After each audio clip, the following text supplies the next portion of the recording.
Las Falles de Valencia, una tradición que cada año nos sorprende con su creatividad y mensaje. Y este 2024, la Falla Municipal nos trae una representación que va más allá de la fiesta y se adentra en un tema profundo.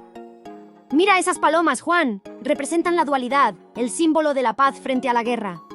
Exacto, Laura. Pero también hay algo más. ¿Ves esa branca de olivera entre ellos? Es el símbolo de la paz. Es interesante cómo esta falla habla de cómo nos apropiamos de la paz para justificar la guerra. La dualidad es tan arraigada en nuestra sociedad. Siempre ponemos cosas en opuestos, como riqueza contra pobreza, victoria contra derrota.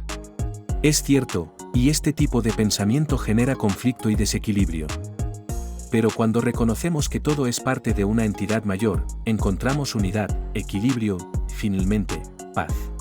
Además, esta falla no solo destaca por su mensaje. Mira esas estructuras laterales y las figuras monumentales. Es como un regreso a las fallas clásicas, pero con un toque moderno. Y es completamente sostenible, cuidando el medio ambiente. Eso es algo que no se veía en las fallas anteriores. Tiene algo de todo: ironía, sátira, elementos tradicionales y modernos, y sobre todo, un llamado a la paz en estos tiempos convulsos. Estas escenas son poéticas y visuales. Cada una cuenta una historia, y todas ellas subrayan la importancia de la paz y la unidad.